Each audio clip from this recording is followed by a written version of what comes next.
Et si je vous dis qu'en quelques mois, Google pourrait vous apporter un trafic assez conséquent pour vous rapporter du business sur votre site internet? Et oui, je parle bien de SEO. Un SEO bien travaillé, ça va vous permettre de pouvoir vous référencer parmi vos plus gros concurrents sur le marché. Et le tout gratuitement, sans être expert et ni même passer 20 heures par semaine à rédiger du contenu. À la fin de cette vidéo, vous saurez exactement comment créer une stratégie béton pour après par la suite pouvoir rédiger du contenu SEO qui sera pertinent et qui arrêtera de vous faire perdre du temps sans avoir de bons résultats. Salut, c'est Willy. Pour ceux qui ne me connaissent pas, je suis cofondateur de Barillon Studio, une agence web spécialisée dans la création de sites web et le référencement naturel. On a accompagné plus d'une cinquantaine de clients sur leur campagne SEO et aujourd'hui, j'ai décidé de te vulgariser et de t'apporter toutes mes connaissances sur comment créer une bonne stratégie en SEO de manière à créer du contenu en étant guidé par la suite. Toute cette vidéo, c'est la synthèse d'une stratégie parfaite qu'on a mis en place en interne dans l'agence qui accompagne une cinquantaine de clients au quotidien. Alors, installez-vous confortablement et prenons le temps de vous rendre visible, vraiment visible, sur votre site internet.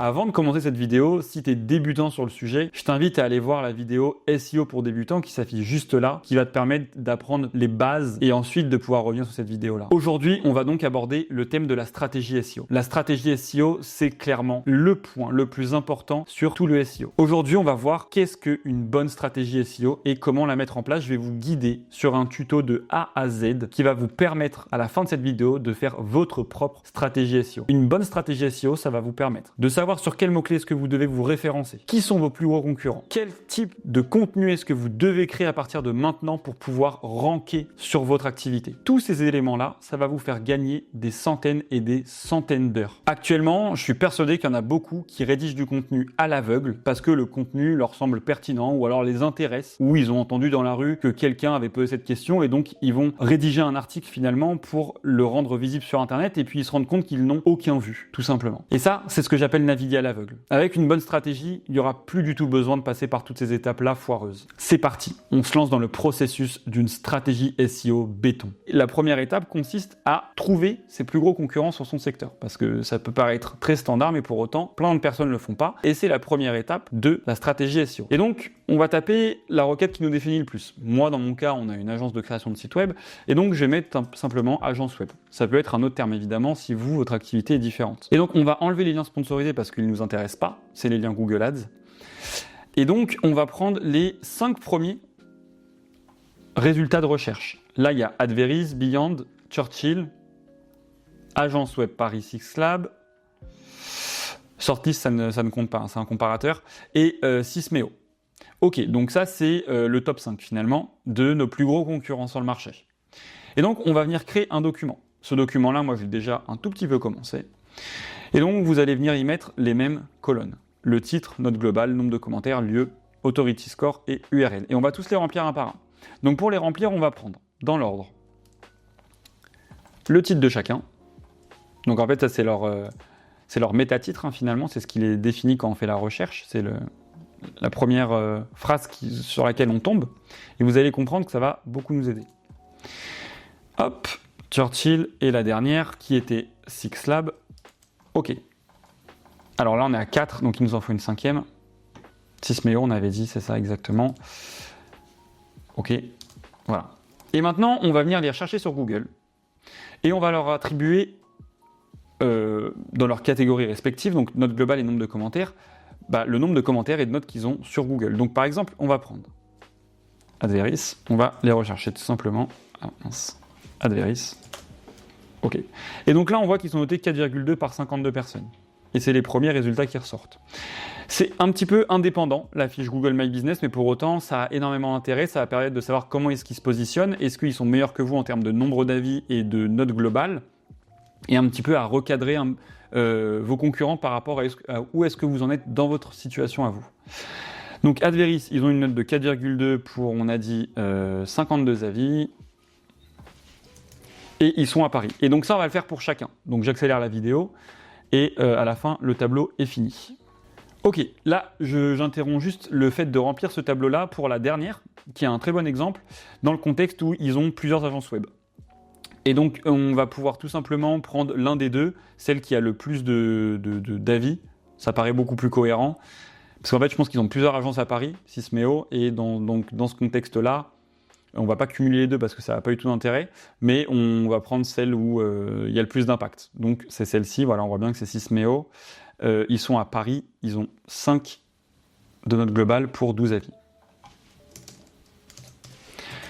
Ok, donc on voit déjà que là, en navigation privée, nos 5 plus gros concurrents sont situés à Paris. Et maintenant, la prochaine étape qu'on va devoir faire, c'est l'authority score et les URL. Donc les URL, hop, on va juste la décaler, cette colonne-là, ici. Et on va venir, donc revenir sur notre recherche qu'on avait fait au début. Hop, voilà, donc ça c'est la recherche agence web qu'on avait.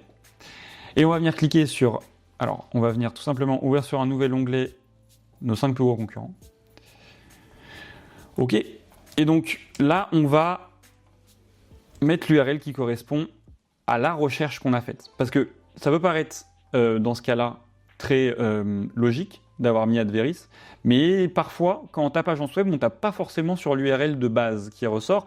Ça peut être une sous-page, par exemple.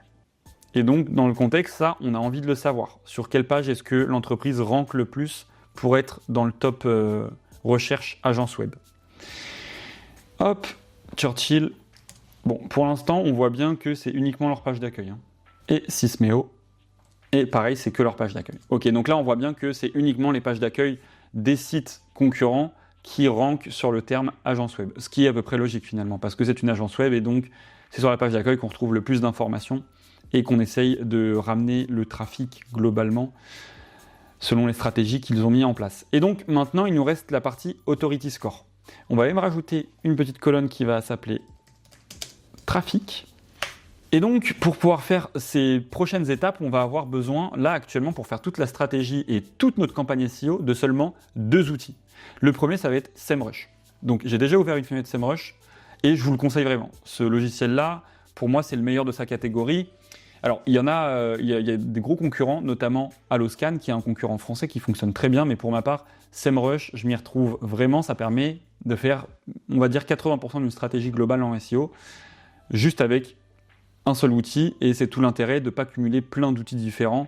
Quand on a une agence, c'est complètement non productif de faire ça, c'est mieux d'avoir tout sur une seule application. Et donc, on va venir récupérer les URL, c'est pour ça qu'on a voulu les collecter, et on va rechercher sur la barre de recherche SEMrush, qui est en fait un logiciel SEO qui va permettre d'avoir toutes les informations de l'entreprise sur son site en ligne.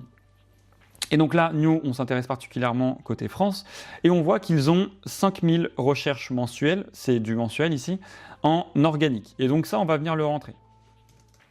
Ok, Adveris à 5000. Et le Authority Score, on va venir aussi le remplir, 35. Qu'est-ce que le Authority Score ? L'Authority Score, c'est simplement le score qui évalue la crédibilité et la qualité globale d'un site. Plus le score est élevé, et plus le site est considéré comme fiable aux yeux de Google. Donc c'est vraiment un indicateur intéressant pour nous à avoir pour savoir comment est-ce que le site se référence aux yeux de Google. Donc là, on va continuer, pareil, et après ça, notre tableau sera fini. Et maintenant qu'on a notre plus gros concurrent, on veut savoir d'où vient leur trafic sur leur site internet. Parce que là, ok, il y a 5000 personnes qui viennent tous les mois sur leur site internet, mais on ne sait pas pour quelle raison. Et donc, on va venir taper le domaine, le premier, le plus important, le plus gros de notre catégorie. Et donc, on va aller sur Top Organic Keyword. Top Organic Keyword, c'est tout simplement les mots-clés en organique, donc en SEO, sur lesquels l'entreprise et le site internet donc vient se référencer pour avoir tout son trafic. Et là, on voit qu'il y a 1400 mots-clés. Sauf que nous, ce n'est pas les 1400 mots-clés qui nous intéressent parce que c'est beaucoup trop. Ils ont 5000 de trafic mensuel. Nous, ce qui va bien nous intéresser, c'est d'appliquer des filtres pour récupérer uniquement les meilleurs mots-clés sur lesquels nous, on va avoir la possibilité de se placer en tant qu'agence dans le contexte où on débute le SEO ou alors où on n'est pas encore très familier avec et qu'on n'est pas ultra développé. À partir de cette liste de mots-clés, de 1400 mots-clés, on va venir appliquer des filtres. On va venir y appliquer le top 20 pour avoir seulement les mots-clés sur lesquels l'entreprise se place en 20e position maximum sur les résultats de recherche. Et donc déjà, on descend pas mal. Ensuite, le volume, non. Le KD, on va le placer à 40 maximum. C'est quoi le KD? Le KD, c'est Keyword Difficulty, en pourcent. En fait, ça va de 1 à 100. Bah, de toute manière, on le voit là à l'écran, hein, Very Hard, de 85 à 100, etc. Et en fait, ça va être la difficulté et la concurrence qu'il y a sur ces mots-clés-là. Et nous, tout ce qu'on veut, c'est se placer sur des concurrences. Donc, vous voyez, possible, c'est jusqu'à 50. Donc, nous, on se met à 40. Voilà, c'est des mots-clés qui sont totalement accessibles avec un bon travail SEO, et c'est pas non plus des mots-clés qui sont beaucoup plus trop compliqués sur lesquels on n'arrivera pas à se placer parce qu'il y a des géants de notre secteur qui sont dessus. Donc ça, c'est des filtres très importants à appliquer. Donc KD%, là, on tombe plus qu'à 220 mots. Et les intentions. Les intentions, c'est pareil. De toute manière, tous les filtres là sont super importants, sinon la recherche a servi à rien. C'est de trier par intention de recherche de la part des personnes qui tapent les requêtes donc des mots-clés. Donc key visual par exemple. Les personnes qui le recherchent, ce mot-là, c'est pour s'informer. En gros. Voilà. Et donc nous, ce qu'on veut, c'est des personnes qui vont avoir des intentions commerciales et transactionnelles sur les mots-clés. Et là, on arrive sur 133 mots. C'est déjà beaucoup mieux. On est passé de 1400 à 133 mots sur lesquels potentiellement on va pouvoir venir se placer parce que le KD est pas si haut et parce que le trafic est plutôt intéressant à chaque fois. Le trafic, c'est le nombre de recherches qu'il y a mensuellement sur chacun des mots-clés. Donc on fait ça pour nos 3 plus gros concurrents cette fois-ci et on vient exporter ces fiches. Donc là pour l'exporter, hop, exporter, on va l'exporter au format CSV par exemple. Hop. On vient enregistrer et dans ce contexte-là, on le reproduit. Donc je vous reprends juste après ça, on le reproduit pour nos 3 plus gros concurrents. Ok, donc là j'ai fini. Je viens tout simplement d'exporter le 3e plus gros concurrent, donc tous ces mots-clés, avec les filtres toujours de la même manière qui sont établis. Et maintenant, le principe, ça va être tout simplement de les repasser sur notre tableau. Donc on les a exportés au format CSV et maintenant on va tout simplement les importer.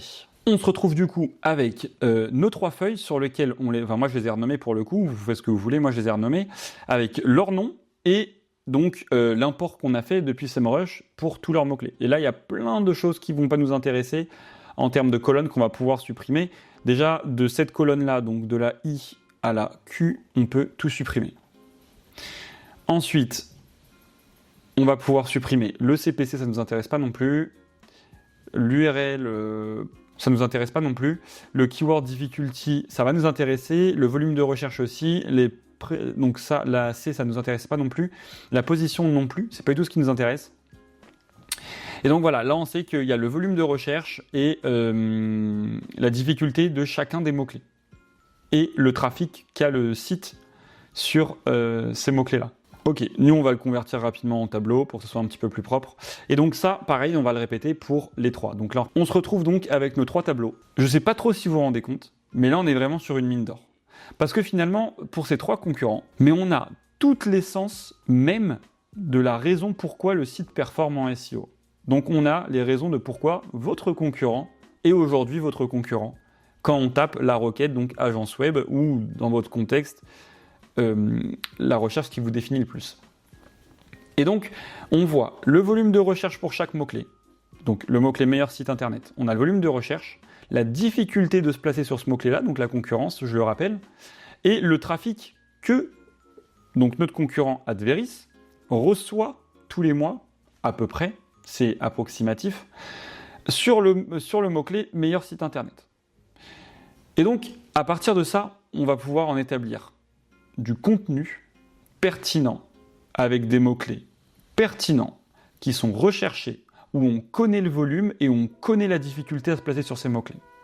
Et là, vous commencez, je pense, à comprendre l'intérêt d'avoir une bonne stratégie en SEO. Maintenant, on va venir créer une 4e feuille. Et donc, une feuille qu'on va renommer mots-clés. Et en fait, qui vont constituer tous les mots-clés donc juste le volume de recherche et les KD en pourcent, donc les difficultés à se passer sur les mots-clés. Ok. On va tous les enchaîner, hein. On va tous les prendre. Vous voyez, hein, déjà, la différence Adveris et Beyond, il y en a un des deux qui a beaucoup moins de mots-clés référencés. Ça peut être une stratégie aussi. Hop. Ok. 152 mots-clés pour l'agence Churchill par rapport à nos filtres qu'on a établis, évidemment. Ok, et donc là, on a 313 mots-clés. Maintenant, donc là, c'est mots-clés. Là, c'est volume de recherche. Et là, c'est KD, enfin, oui, c'est KD%. On va venir appliquer un filtre. Voilà.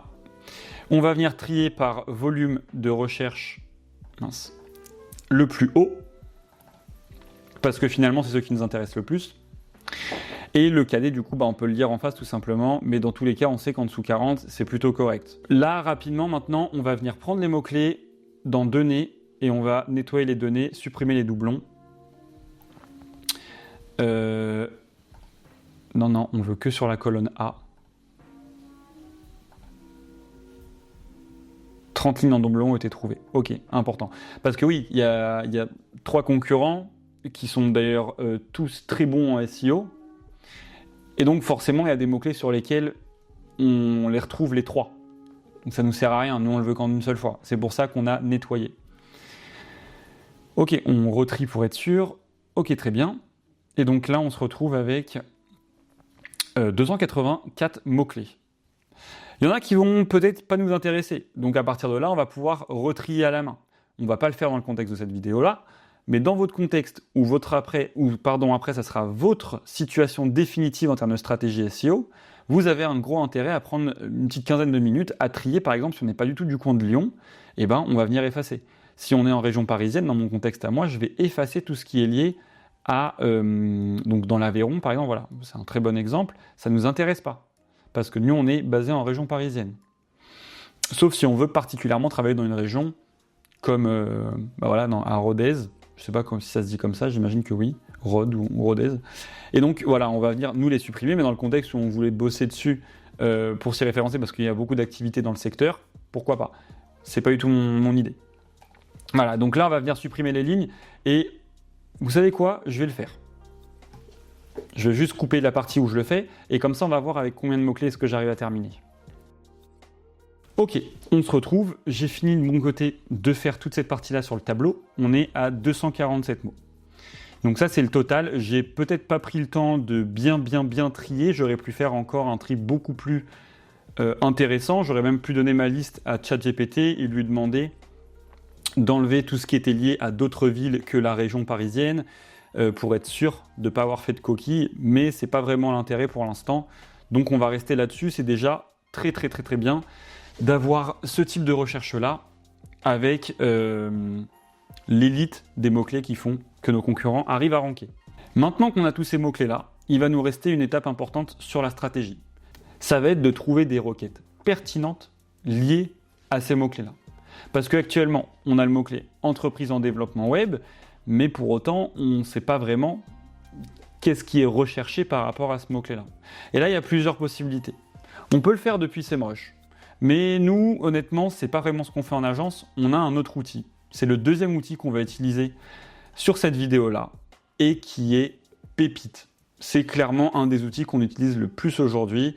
Je vais vous expliquer pourquoi et vous allez très vite le comprendre. Mais avant de venir directement à la seconde application qu'on utilise, prenez en compte que vous avez actuellement 2 possibilités de votre côté pour pouvoir créer du contenu par rapport à ces mots-clés-là. La première, ça va être la possibilité un petit peu plus standard, qui va être donc de prendre ces mots-clés-là, de brainstormer en équipe ou même avec vous-même, pourquoi pas, et puis donc de venir créer du contenu par rapport à ces mots-clés-là. Donc entreprise développement web, ça pourrait être « Oh, je me verrais bien écrire comment trouver une entreprise en développement web ».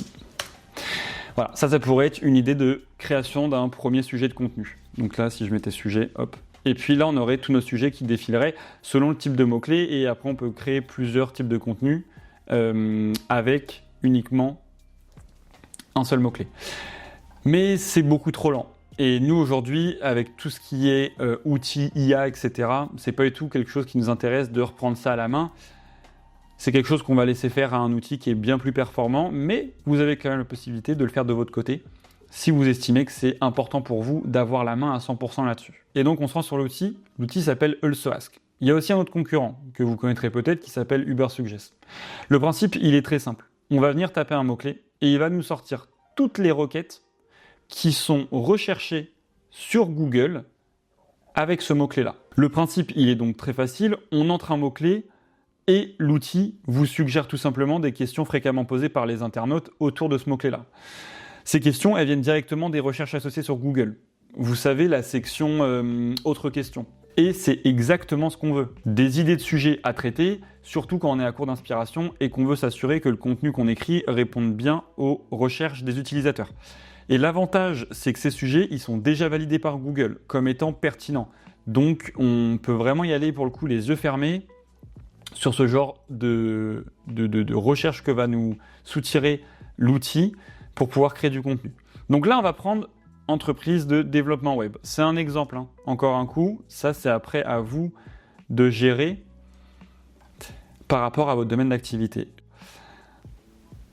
Ok, et là, voilà, parfait.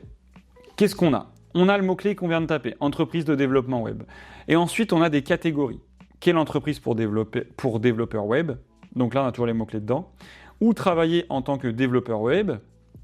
C'est quoi une agence de développement web ? Quel est le salaire d'un ingénieur développement web ?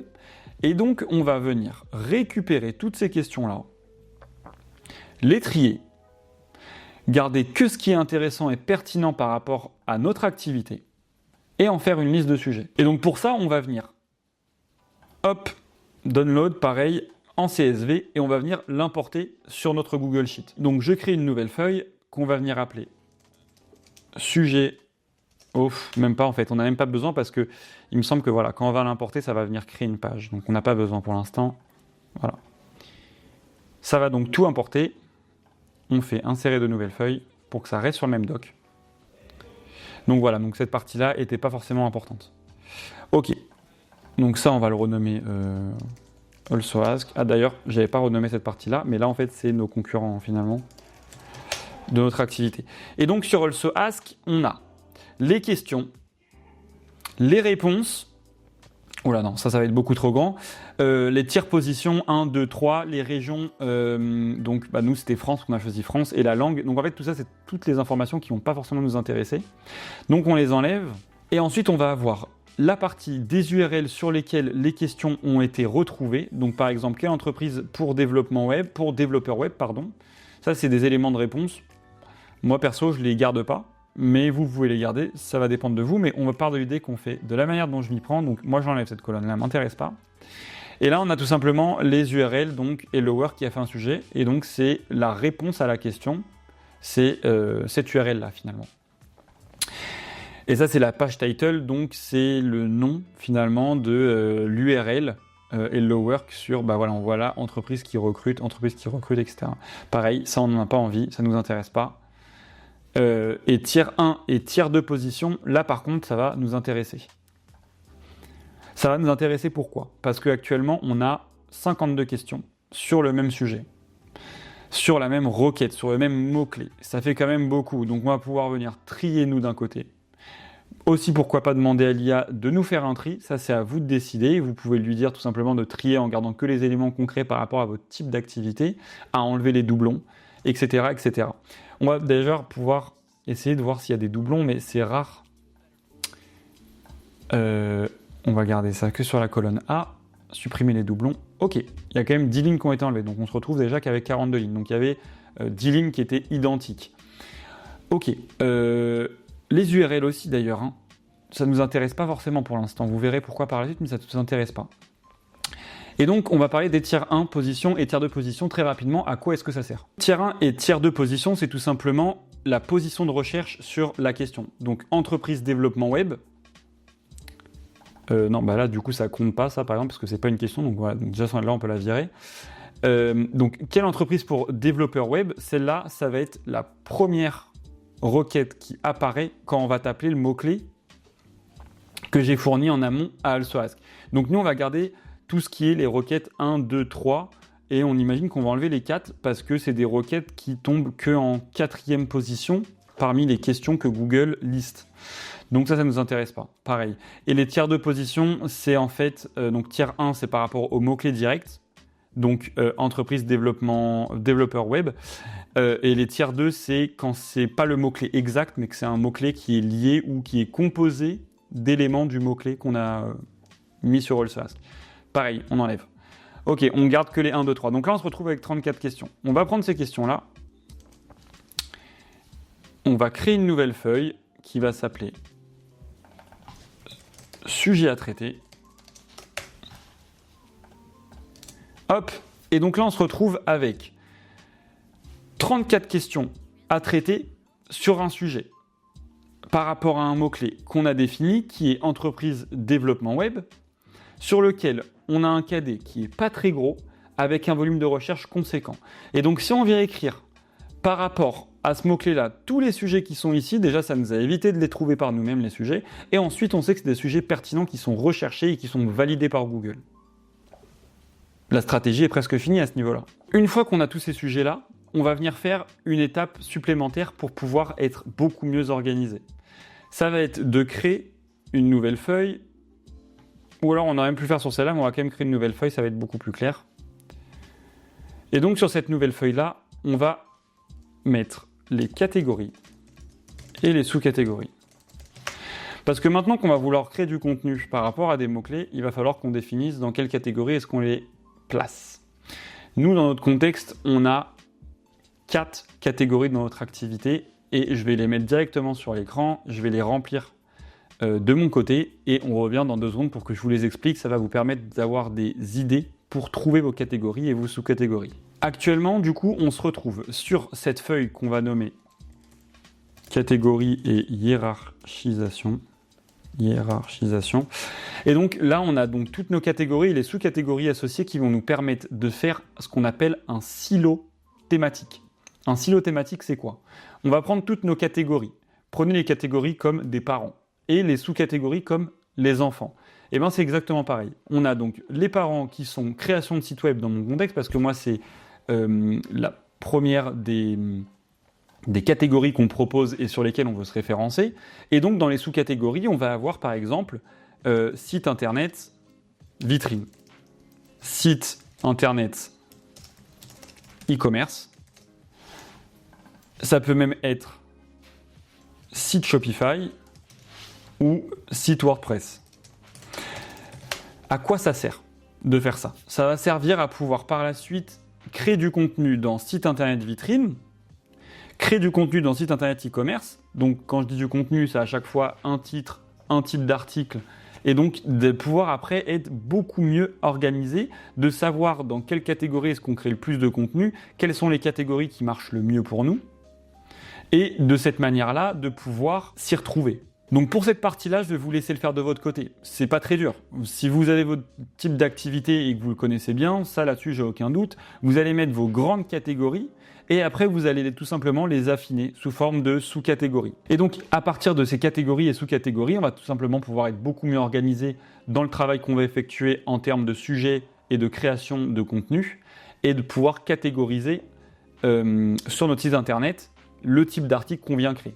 Parce que déjà, ça va vous permettre d'être mieux organisé, ok, vous de votre côté, mais surtout, Google va pouvoir voir que vous êtes expert de votre sujet. Il va voir que vous êtes bien organisé, c'est un petit peu comme une bibliothèque. Disons qu'actuellement, votre bibliothèque est mal organisée. Dans quel cas vous faites du contenu SEO, si vous n'avez pas mis ces catégories-là et ces sous-catégories-là en place. Et une fois que vous les aurez mis en place, c'est comme si on se rend dans une bibliothèque. Et dans celle-ci, tout est très bien organisé. On a d'un côté les romans policiers, d'un autre côté les biographies, etc., etc., et dans lesquels ça va être trié par auteur. Et bien là, c'est exactement pareil. C'est la personne qui va se rendre sur votre site, elle va pouvoir beaucoup mieux naviguer, savoir où est-ce qu'elle en est, quel est le type de contenu associé par rapport à ce qu'elle recherchait, et donc vous allez pouvoir rediriger les personnes de manière beaucoup plus naturelle. Google va s'en rendre compte et va placer beaucoup plus d'estime sur votre site internet. Si vous avez besoin d'utiliser l'IA pour n'importe quelle de ces étapes-là qu'on vient de voir, il n'y a aucun problème. À vous de l'utiliser à bon escient, parce que vous pouvez le faire pour les catégories et les sous-catégories, mais finalement, c'est vous qui savez quels sont vos services ou votre activité ou ce que vous vendez sur votre site internet, n'importe. Et donc, de cette manière-là, le mieux, c'est quand même de le faire par vous-même, mais vous pouvez toujours vous aider de l'IA pour avoir plus d'inspiration et avoir des catégories beaucoup plus précises. Cette stratégie, elle prend peut-être quelques heures à mettre en place, mais par la suite, vous l'avez bien compris, je pense, elle va vous faire gagner des centaines d'heures. Déjà parce qu'elle va éviter les nœuds cerveau pour savoir quel sujet est-ce qu'il faut traiter quand on veut faire du SEO, mais aussi parce que finalement, vous allez travailler et, entre guillemets, perdre du temps à faire du SEO pour des bonnes raisons. Vous allez maintenant avoir la possibilité de ranker concrètement parmi les requêtes que vous allez établir et choisir pour être visible sur Google, et dans quelques mois vous verrez très probablement les résultats que ça vous aura apporté. J'espère que cette vidéo vous a plu. J'ai passé des centaines d'heures moi-même à créer des stratégies solides en SEO et je vous les partager aujourd'hui. Alors n'hésitez pas à mettre un like, un commentaire si vous avez aimé le format de cette vidéo et même pourquoi pas à vous abonner si vous êtes vraiment généreux. En attendant, je vous dis à la semaine prochaine car je sors un nouveau contenu chaque semaine. C'était Willy. Ciao.